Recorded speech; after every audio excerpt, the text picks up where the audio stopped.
How to check quality of bricks at site. जो आप site पे ईंट मंगा रहे हो, क्या वो आपके घर में लगने लायक है या नहीं है। अगर वो क्वालिटी उसकी सही है तो आपका जो घर है फ्यूचर में लॉन्ग लाइफ तक चलता है।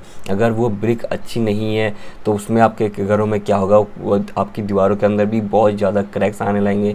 जो जॉइंट है वाल टू वाल, जैसे आपकी वाल है, वाल और ये वाली वाल, इधर से वाल सी वाल है, इसमें लोड डिस्ट्रीब्यूट होने पर ये जॉइंट है क्रैक होने लग जाएंगे। और वाल जैसे कि जो ईंट होती है इंटरलॉक, जैसे कि आपका जो डावल बोलते हो इसको, आप इसको टिथ बोलते हो या फिर दाढ़े बोलते हो, वो टूथ है ना वो टूटने लगेगी क्योंकि लोड इफेक्ट करेगा इस वाल पे, इस वाल पे, तो वो भी वहाँ पे इफेक्ट करता है अगर आपकी ईंट सही नहीं होगी। दूसरा ये है कि कोई भी वाल के अंदर अगर लोड डिस्ट्रीब्यूट, यहाँ पे लोड आ रहा है, पूरी वाल के ऊपर लोड आ रहा है, तो कहीं से भी आपका ये जो क्रैक्स हैं यहाँ पे इधर से क्रैक्स आना स्टार्ट हो जाएंगे। जहाँ पे एक क्रैक्स आगे जैसे जॉइंट होता है ईंटों का, ये वाला जो जॉइंट होता है इधर से जो ये जॉइंट होता है, इधर से भी कोई क्रैक्स आएगा तो ये इधर से स्टेप क्रैक्स आना स्टार्ट हो जाएंगे। ठीक है, तो वहाँ पे क्वालिटी क्या होती है, क्योंकि जो ईंटों की क्वालिटी सही नहीं होती है। और दूसरा ये है कि आपका जो फुटिंग है, फुटिंग के ऊपर इफेक्ट करता है। दूसरा आपका कैपिलरी एक्शन, जैसे कि आपके नमी आती है, आपकी दीवारों के अंदर कोई एब्जॉर्प्शन आता है, कोई नमी आती है। अगर फर्स्ट क्लास की होगी तो वो नमी बस यहाँ तक, थोड़े एरिया तक आएगी। अगर ईंटें अच्छी नहीं होगी तो वो बहुत ही कम समय में, बहुत पूरी लॉन्ग वॉल पे वो वाटर एब्जॉर्ब कर लेती है ईंटें। जितनी ज़्यादा वहाँ पानी एब्जॉर्ब करेगी उतनी ज़्यादा आपकी दीवारों के अंदर सीलन जाएगा। तो हमें इन चीज़ों से बचना है। तो उससे हम ईंटें कैसे चेक करें साइट पे, ताकि हमारा जो घर है प्रॉपर्ली से सेफ रहे और सेफ स्ट्रक्चर रहे, कोई उसमें इफेक्ट ना आए। ठीक है, तो सबसे पहले देख लेते हैं वाटर एब्जॉर्प्शन टेस्ट। ये आप साइट पे खुद भी कर सकते हो। सबसे पहले देख लेते हैं वेटेड ड्राई। सबसे पहले हम क्या करना है, जो आपकी ब्रिक्स हैं फर्स्ट क्वालिटी या फिर सेकंड क्वालिटी, जो भी क्वालिटी आपकी जो ब्रिक्स है आप जो साइट पे यूज कर रहे हो, कोशिश करनी चाहिए कि आपको फर्स्ट क्वालिटी का ही साइट पे यूज करें। तो उसका हमें क्या करना है, सबसे पहले उसका वज़न कर लेना है। ठीक है, जब हम उसको वज़न कर लेंगे तो अब हम उसको क्या करना है, चेक करना है। Immersed in water for period of 16 hours से, मतलब उसको ईंटों को आपको क्या करना है, 16 से 24 घंटे के लिए पानी के अंदर रख देना है। पानी के अंदर रख देने के बाद जब आप नेक्स्ट डे उसको निकालोगे तो तब उसको पानी, उसका क्या करना है, आपको वज़न करना है। उसको देखना है कि वो वज़न कितना बड़ा है। तो वो वहाँ पे देखना चाहिए आपको फर्स्ट क्लास ब्रिक। आपकी जो फर्स्ट क्लास ब्रिक होता है उसका 20% से ज़्यादा नहीं होना चाहिए। ठीक है, अगर आपकी ईंटों का वज़न है 3 kg, अगर आपकी वज़न का 3 kg है तो 3 × 20 डिवाइड बाई, यहाँ पे मैं 20% ले लेता हूँ, तो यहाँ पे 3 × 120%। ठीक है, तो मतलब 12%। आपका ये 120% हो जाता है ना, तो इसको कर देना रहता है डायरेक्ट। ठीक है, या फिर आपको 3 kg प्लस और 3 × आपका 20% है डिवाइड बाई 100। तो ये आपका जितना भी वज़न आएगा तो यहाँ पे आपका इतना वज़न आना चाहिए, से ज़्यादा नहीं आना चाहिए। ऐसे ही हमारा दूसरा पॉइंट आता, तो 22.5% हमारा क्या रहना चाहिए, कम से कम 22% तक हमारा, इससे ज़्यादा नहीं होना चाहिए।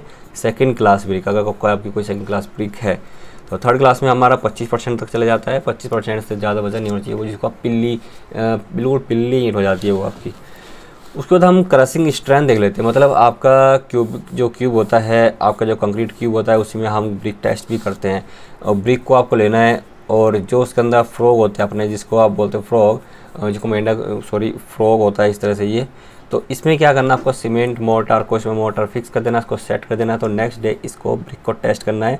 इसका इफेक्ट वही होता है, लोड हमारा क्या होता है, ठीक है, तो फोर्स हमारा load upon area, load upon area पर आता है। इसके ऊपर देखना है कितना लोड आ रहा है।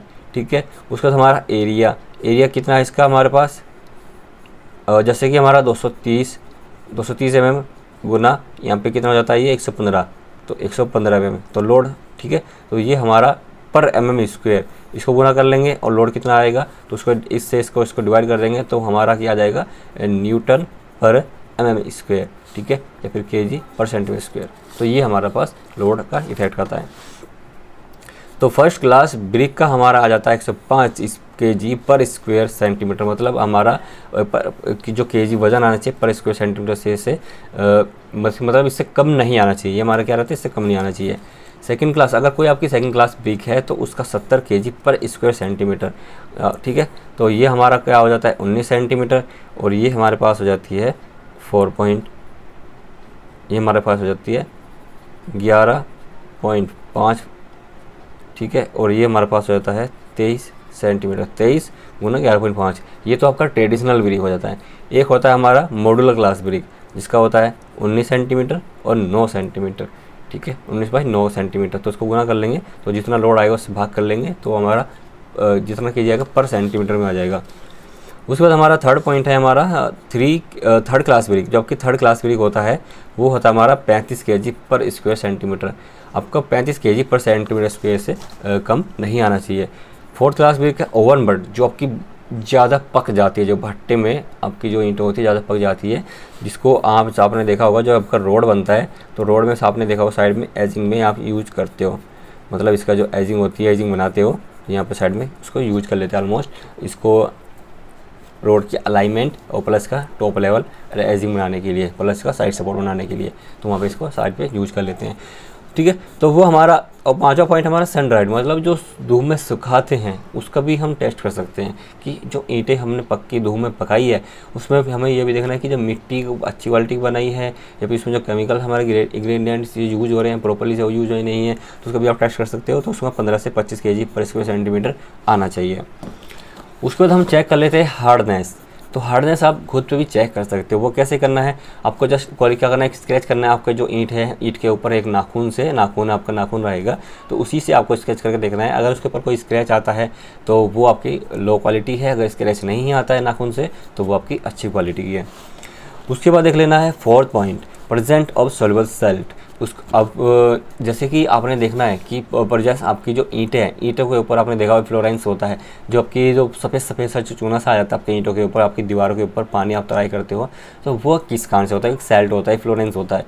तो वो उसमें आपको कैसे चेक करना है, आपकी ईंटों का ही आप खुद पे चेक कर सकते हो। जैसे आपका कोई स्टैग लगा रहता है, आपके ईंटों का स्टैग लगा रहता है, तो उस पर आप क्यूरिंग करेंगे तो वहाँ पे आपने देखा कि नेक्स्ट डे आपको थोड़ा वहाँ पे केमिकल्स आपको दिखाई देगा सामने वाइट, तो वो क्या है, ईंटों की डिस्क्वालिटी है, ठीक है।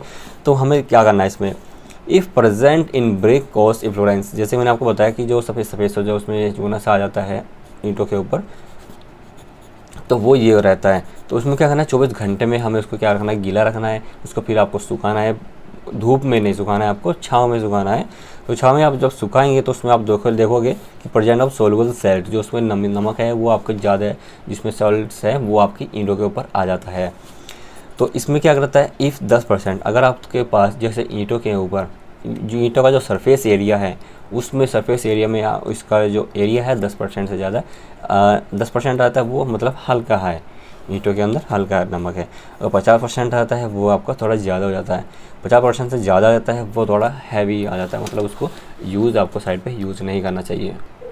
उसके बाद आपको क्या करना है, चेक शेप एंड साइज़। आपको सभी मतलब मोस्टली ईंटों में ये अभी देखना है कि जो ईंटों का साइज़ है और शेप है, मतलब प्रॉपर्ली से जो एजिंग है, प्रॉपर्ली से जो एज होती है ये प्रॉपर्ली से साफ़ होनी चाहिए। ये नहीं कि कोई टेढ़ा है, मेढ़ा है, कोई यहाँ पे क्रैक्स आ रहे हैं ईंटों के अंदर, तो वो नहीं होना चाहिए। प्रॉपर्ली से इसका साइज़ चेक करेंगे तो आपका 230 mm और आपका 115 mm और आपका डेप्थ हमारी 75 mm। जो भी आपकी साइज़ जो ईंटों का, जरूरी है कि यही साइज़ है, तो ये तो ट्रेडिशनल ब्रिक का साइज़ है जो आपका PWD वर्क डिपार्टमेंट में काम यूज़ होता है। जो भी आपके साइड पे यूज़ आ रही है तो उसमें देख लेना कि छोटी बड़ी ज़्यादा तो मोस्टली ईंट ना हो, तो ठीक है।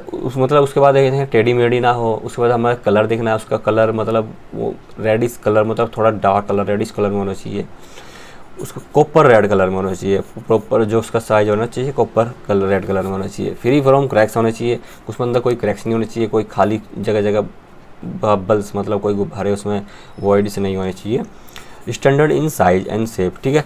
उसके बाद हम छठा टेस्ट कर सकते हैं साउंडनेस टेस्ट। साउंडनेस टेस्ट तो सीमेंट का भी होता है पर लेकिन ये हम स्टैंडर्ड टेस्ट करते हैं प्रैक्टिकली वाला।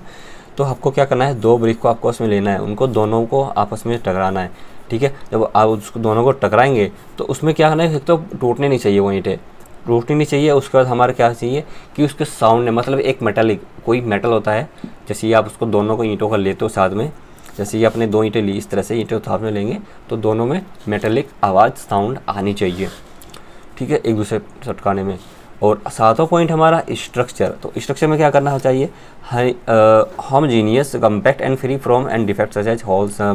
जब भी आप उसको आपकी जो ब्रिक होती है जब उसको आप तोड़ोगे, जब भी आप जैसे ऊपर से गिराने पे या फिर साइड पे उसको तोड़ते हो, तो जब ब्रिक का दो साइज हो जाते हैं तो उसके अंदर आपने देखा होगा कि जो उसमें लम्स बने रहते हैं, तो वो लम्स ज़्यादा लम्स नहीं होने चाहिए, थोड़े बहुत चल जाते हैं बट लेकिन ज़्यादा लम्स नहीं होने चाहिए, या ऊपर से भी आपको लम्स ज़्यादा जो होल्स हैं वो नहीं दिखाने जाने चाहिए। और जो ब्रिक्स होती है वो कितना टेम्परेचर जैसे कि भट्टी होती है, भट्टी में कितना ईंटें जो लगाते हैं, कई तरह की अलग अलग ईंटें भी आती है, फ्लाई से ब्रिक आती है तो वो दूसरी तरह की ईंटें आती है, भट्टी में यूज कर दी जाती है। अगर आपके घरों में बाय द वे किसी चीज़ के अंदर तो कितना वो टेम्परेचर रजिस्ट कर सकती है। फर्स्ट क्लास जो ब्रिक है वो टेम्परेचर पर जो रजिस्ट कर सकती है 1480 डिग्री सेल्सियस से 1650 डिग्री सेल्सियस तक। और जबकि सेकंड क्लास ब्रिक जो रहती है वो आपकी 1315 डिग्री सेल्सियस से आपका 1480 डिग्री सेल्सियस तक टेम्परेचर वो रजिस्ट कर सकती है। आपकी थर्ड क्लास ब्रिक जो है रहेगी वो 870 डिग्री सेल्सियस तक वो रजिस्ट कर सकती है। आठवां पॉइंट है, लास्ट पॉइंट है ड्रॉप टेस्ट, जो आपको खुद पे साइड पे भी कर सकते हो आप। तो इसमें ड्रॉप टेस्ट में क्या रहेगा, वैन ब्रोकन या फैक्चुअल सोल्ड नोट्स हो ब्रिक होमोजीनियस, तो जब भी आप ड्रॉप इसको गिराए हुए आपको मिनिमम क्या करना है, 1 मीटर की हाइट से, मतलब आपको 3 फीट की हाइट से ईंटों को गिराना है, सीधी इस डेप्थ से इस पोजीशन में आपको ईंटों को नीचे गिराना है, पक्की जगह पे गिराना है। तो वहाँ पे जब गिराओगे तो जब उस टूटने के बाद उसके अंदर कोई भी कुछ क्रैक्स हो, मतलब हॉल्स नहीं होने चाहिए, प्रॉपरली से कम्पैक्ट ईंटें होनी चाहिए। तो एक तो वो टूटनी नहीं चाहिए प्रॉपर, अगर ठीक है वो टूटनी नहीं चाहिए, अगर उसमें टूट जाती है तो उसके अंदर हॉल्स नहीं होने चाहिए, पहली बात तो टूटनी नहीं चाहिए वो वाली, ठीक है। तो सोलो नोट ब्रेक, जैसे मैंने आपको बताया कि जब इसके 2 पीस में नहीं होना चाहिए, टूटना नहीं चाहिए, जब भी आप उसको हार्ड मतलब एक पक्के मकान, मतलब एक पक्के सड़क पर या फिर पक्की जगह पर उसको गिराते हो, 1 मीटर कम से कम 1 मीटर की हाइट से उसको नीचे गिराते हो पक्की जगह पे, तो वो ईंटें टूटनी चाहिए। जैसे नीचे गिरती है तो sound net, metallic sound net की आवाज़ वहाँ पे भी आनी चाहिए। तो ये टेस्ट आप वहाँ पे कर सकते हो। एक तो आपका कलर रहता है, एक आप नीचे ऊपर की हाइट से गिरा सकते हो, थर्ड आपका उसको जैसे कि बजाते हो उसको वो कर सकते हो टेस्ट, दूसरा आपका सोरेंस तो नहीं है उसके अंदर, उसको पानी में भिगोना है, पानी में डिप करना है, उसके बाद आपको छाँव में सुखाना है, उसके अंदर देखना है कोई नमक ज़्यादा तो नहीं है, कोई फ्लोरेंस तो नहीं आ रहा उसके अंदर, ठीक है। तो ये कुछ बेसिक्स टेस्ट थे जो आप साइट पे यूज़ कर सकते हो। तो आई होप आप इस वीडियो से बहुत कुछ आपको सीखने को मिला होगा। तो thanks for watching this video, मिलते हैं नेक्स्ट वीडियो में, बाय बाय।